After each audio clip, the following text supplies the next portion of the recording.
What's up, Dragon Brood? After watching tons of videos, playing a bunch of games, talking to other creators, going to local stores, we have a list of cards that have kind of underperformed here in the early goings to tell you what you probably want to hold off on crafting. So, save your resources, save your money. Not saying these won't ever be playable, but they're probably not the best to be crafting right now if you want to get your wins. And don't forget to check out our accompanying video of stuff that actually is overperforming and good to craft as well if you haven't checked that out.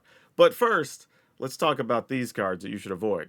Also, a quick reminder, this video is brought to you by AgroU, our merch. Check out links below. Yeah, this first one, I'm just going to say, I saw 4 or 5 people attempt this, and nothing good came out of this, but Waterbender Ascension. It's one in the blue. Whenever a creature you control deals combat damage to a player, you put a counter on this. Then if there's 4 or more counters on it, you draw a card. You can Waterbend for 4, and target creature can't be blocked this turn. This, compared to the other Ascensions, is, well, just bad by comparison. Don't get me wrong, if you actually end up in a situation where you can get all this to work, it's great. But think about the other ones. They trigger from playing a land, they trigger from just attacking, they trigger from playing a creature. This one, not only do you have to attack, you have to deal combat damage, and then you can put counters on it. And after you hit the threshold, you get a card. You don't even get anything for it immediately. And then to get something from this, you have to pay for, whether that's tapping for creatures or for mana, just to, I guess technically for artifacts, but you get what I'm saying. And then you get to make something unblockable so that you can put a counter on it and not even be guaranteed a card yet. I get it. If you're just a fan of the show and you like the waterbenders or whatever and you want to build the deck, go for it. But without this card, it's just not great. Now, don't get me wrong, there may be a thing in the future where this thing ends up doing something fantastic. But right now, so far, I don't know what the deck would look like that wants to play this. Okay, this one made the list for a weird reason. I don't think we've ever had this happen in this whole series of time we've been doing the craft, don't craft, overrated, underrated, whatever series. But Aang's Iceberg, 2 and a white, it's an enchantment, it has flash. When it enters, you exile up to 1 other target non-land permanent until this enchantment leaves the battlefield. And then you can waterbend 3, sacrifice this enchantment. If you do, scry 2. Now, nobody read into this and be like, oh, 2 waterbending cards in a row, the waterbending must suck. That's not what this is about. These are just individual cards. I know somebody would say that in the comments. I'm just trying to avoid that. The biggest issue here on Aang's Iceberg is part of what we're doing here is trying to tell you how to help manage your resources for a minute. You don't need this card. We have several other versions of this in standard right now that enter the battlefield, remove permanents, remove creatures of certain power or cost, blah, blah, blah, blah, blah, right? We have this card. There are a bunch of versions of it. And if you're new to Magic because you're just hopping in because of Avatar, you may not know this. But go ahead and search for similar words of when this enchantment enters, exile up to 1 other target, permanent, non-land, whatever. You'll find a few cards that do this. You don't need to spend your resources on this rare. Now, don't get me wrong, waterbending to sacrifice this and scry 2 later if the thing under it doesn't matter anymore, that's kind of cool. But realistically, you just don't need this. I'm a little surprised it got included in the set, and even as a rare. I mean, I get it. Aang's Iceberg was kind of important to the story because that's where they found him. But realistically, we should have put it on some other card because this is something I don't think the majority of people really need. It's good to have around in limited, I suppose, but it kind of sucks as a rare. But yeah, don't spend your rare wild cards or any money on these. There's reasonable other replacements. Raven Eagle. 2 and a black for a 2/3 bird assassin with flying. Whenever this creature enters or attacks, exile up to 1 other target card from a graveyard. If it's a creature, you get to create a clue token. Whenever you draw your second card each turn, each opponent loses a life, you gain a life.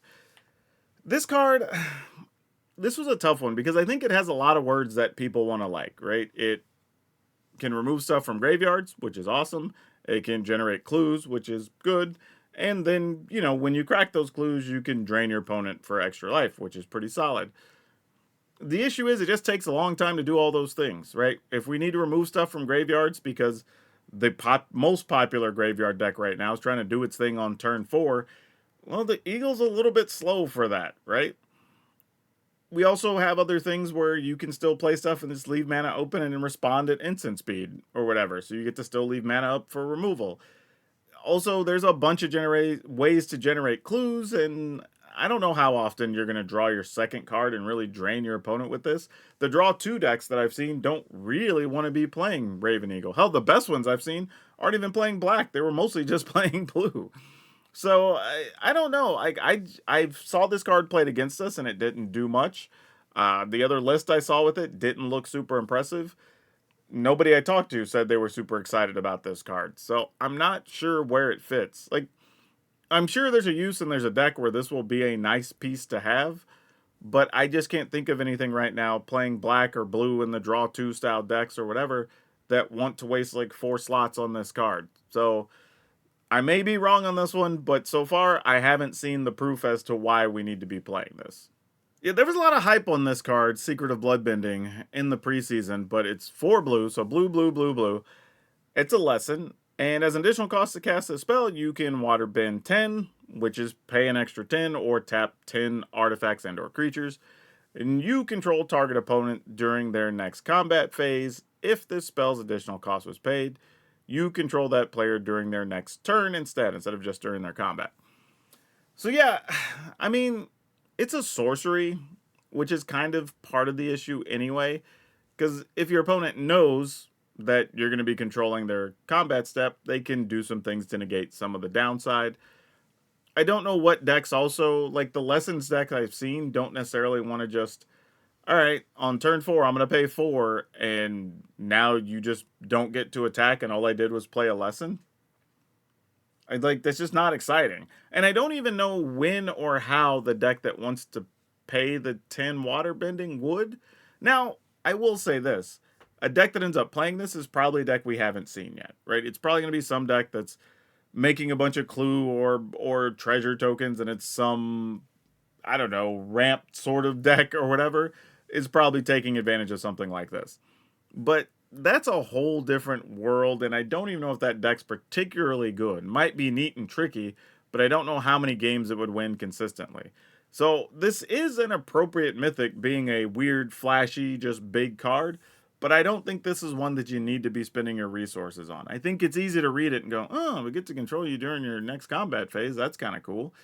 But often, I think it's not going to work out the way you want. And it's 4 blue. It's not even like it's 2 blue and 2 or whatever. It can like just be a little bit difficult to cast sometimes. Maybe in some weird like blue tempo-y thing where you have a few creatures, you can get your opponent to commit to attacking and then you can punch through. Like, maybe. But yeah, definitely not one you're going to spend like 4 of in a deck for sure. You might play 1 of, possibly 2 at most. I just don't think you need to waste resources on it right now. Iroh T-Master, 1 red white for a 2/2 human citizen ally. When it enters, you create a food token at the beginning of combat on your turn. You can have target opponent gain control of target permanent you control. When you do, create a 1/1 white ally creature token. Put a +1/+1 counter on that token for each permanent you own that your opponent controls. Again, I saw so many people, not so many, I saw a handful of people actually try to put this to use, and it was just clunky. I think there's always like the Magic Christmas Land, and we're going to play these types of decks where we're like donating stuff to our opponent. And don't get me wrong, like this at least generates a food, and you get to put counters on the tokens. It's doing some fun stuff, but at the end of the day, I think it's a 3 mana 2/2 that doesn't immediately bring a lot to the table. So that's kind of the first issue, especially in red and white, because there's so many things they could be doing on the first 3-4 turns. And then it's like, what are we playing with it that we're donating to the opponent? Are we adding black so we can give the enchantments that possibly can lead your opponent losing the game? Or, I don't know. It's hard to figure that out. So if there's a thing that plays this, I don't think we know what it is right now. And we probably won't know for a little bit. Or it might be just the thing that works best with it is still 4 sets away. Who knows?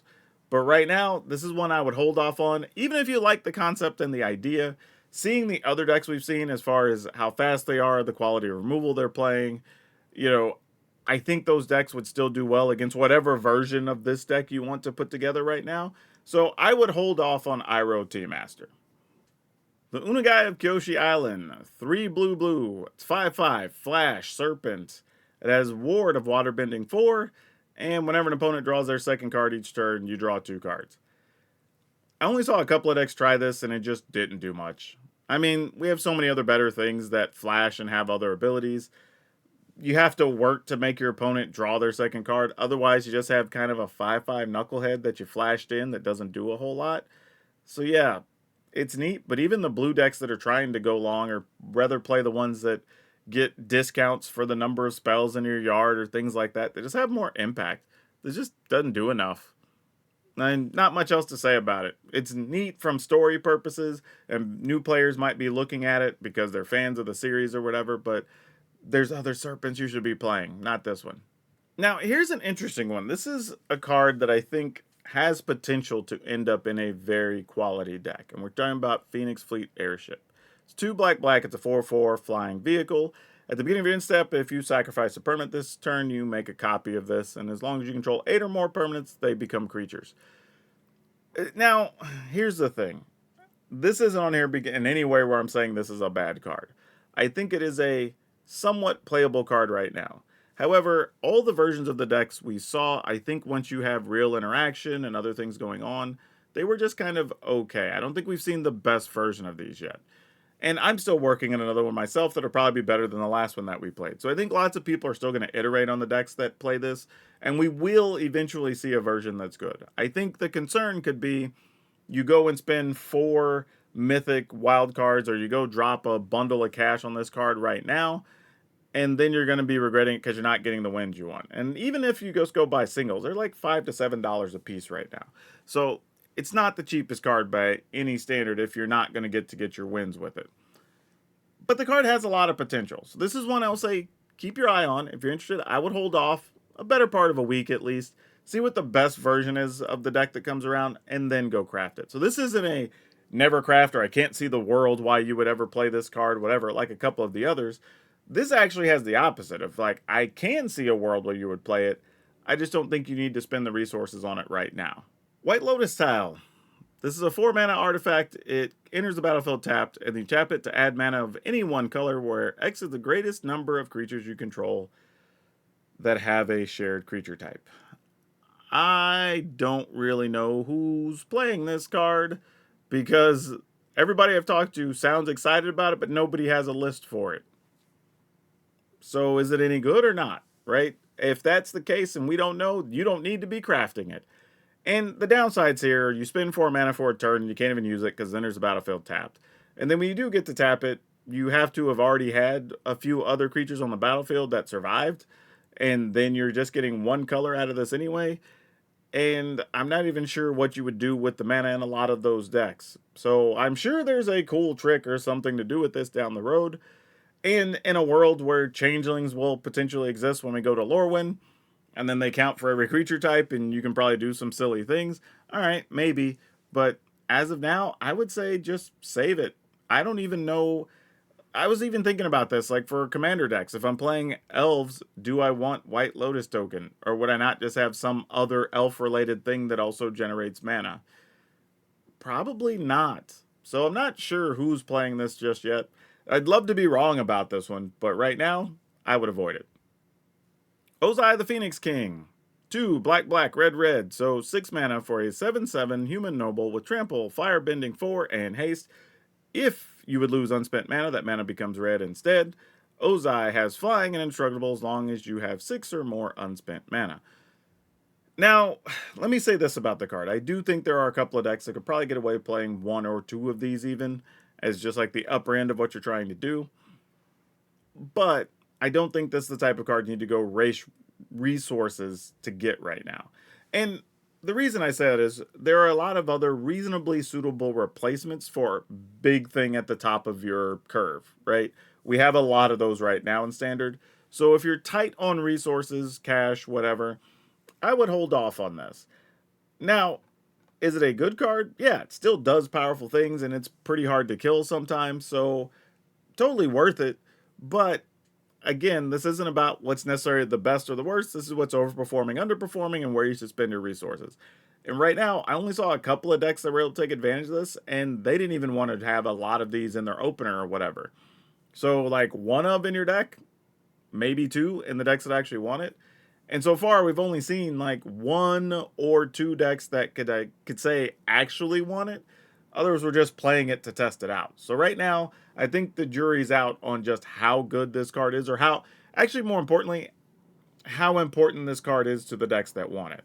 So I would hold off a little bit on this one. Not saying don't ever come back to it, but I wouldn't go dumping a whole bunch of resources into this. Planetarium of Wan Shi Tong. This is a 6-mana artifact. You pay 1 and tap it, scry 2. Then whenever you scry or surveil, look at the top card of your library, you may cast that card without paying its mana cost. You do this only once each turn.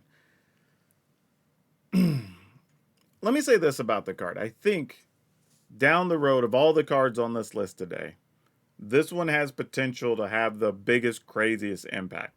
Just getting to play free stuff off your library every turn, fantastic. I think the issue right now, though, is we're going to have to wait for work to be done, discoveries to be made, to figure out what the best version is of this deck to take advantage of it. Because you need some deck where you have enough spells to buy time, right? And then you still have enough mana to play Planetarium on a reasonable turn, 5, 6, 7, whatever, ramping up to it, however the case is.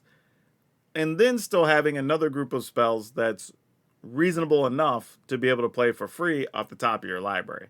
I don't know what all that looks like. Maybe this doesn't even go into that type of deck. Maybe it just goes into some type of creature ramp deck, and then you just get access to free stuff later, right? With the surveil scry situation.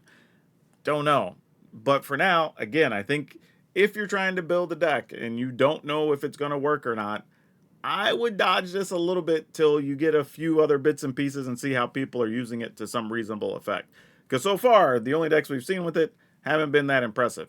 But I think there's an overwhelming consensus that this card, why did I say consensus, that this card has the right words to be very good. And I think people are all kind of waiting for what's the thing that's going to break it wide open. I don't think we know what that is yet. So for now, I would say hold your resources on this one. Now, again, let me reiterate, I think some of these cards could eventually become standard, I wouldn't say staples, but at least mainstays or players. So I wouldn't say to avoid these ever. I just think right now, while things are shaking out and we're trying to find the best uses for the card, I think if you are crafting them, you're probably going to get fewer wins than you would if you were crafting other cards. So let's just wait and find the best uses for these. And now, we do have another video, like I mentioned in the opener, that tells you things that have overperformed and that you're probably safe for crafting to get those wins. So check out that video if you haven't. But that's all I have for you for now. We'll see you next time.